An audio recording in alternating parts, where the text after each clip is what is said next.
तो सभी भक्त जन अब ध्यान देकर के सुनिए।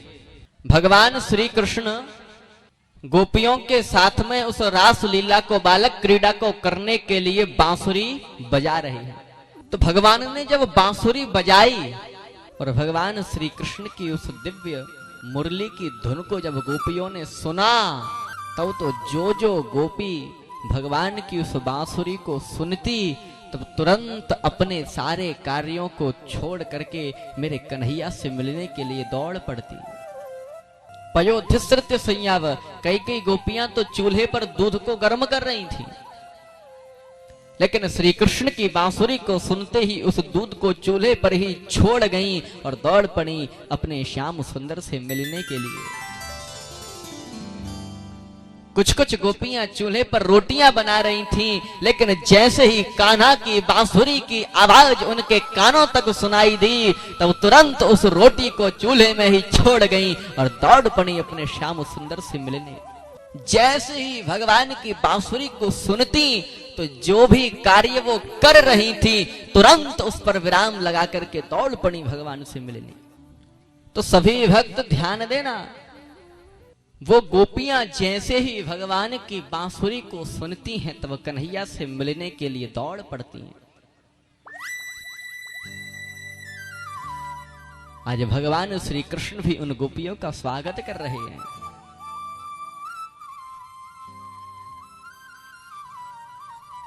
स्वागतम वो महाभागा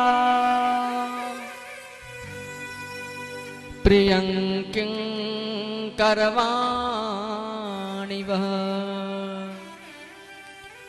ब्रजस्या नामयं कच्चिद् ब्रूता गमनकारणम्।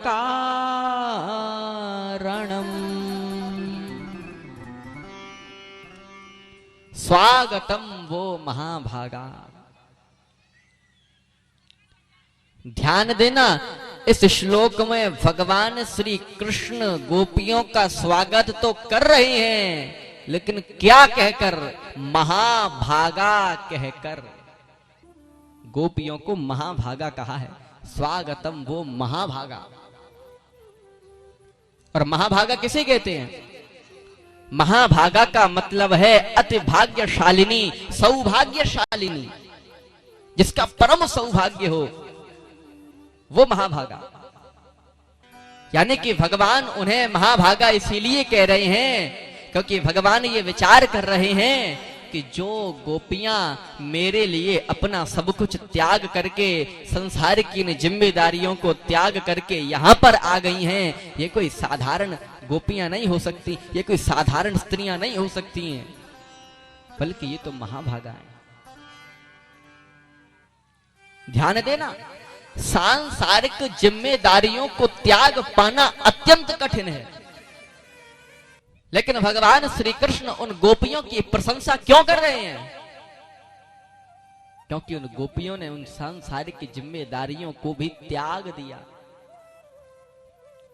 गोपियों के उस त्याग को देखकर तो भगवान भी आश्चर्य में पड़ गए और भगवान ये विचार करने लगे कि मेरे द्वारा रची हुई माया की जंजीरों में बड़े बड़े ज्ञानी वैरागी बंधे पड़े हैं, छूट नहीं पा रहे हैं, लेकिन धन्य है ये गोपियां जिन्होंने मेरे द्वारा रची हुई उन माया की जंजीरों को क्षण भर में काट दिया, तोड़ दिया और यहाँ मुझसे मिलने के लिए मेरे समक्ष आ गई हैं। बोलिए वृंदावन बिहारी लाल की जय।